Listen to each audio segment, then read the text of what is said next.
Okay, so causing damage to the natural lashes. Yes, I am guilty of this. In my early days, I used to get my clients get any length they wanted. So I had some younger girls and they were all about the 16, 17 millimeter lifestyle. They wanted people to see their lashes from across the road. And even though I didn't think it would look that great, I used to give them whatever they wanted, whatever makes them happy. But then I started realizing that it made their natural lashes grow downwards. So they still had their normal curl, but instead of the curl sitting up like this, it would sit like that.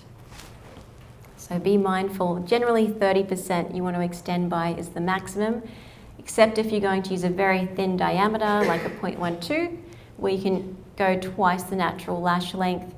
Or if they have thick natural lashes, you can get away with going twice the natural lash length, the 0.15.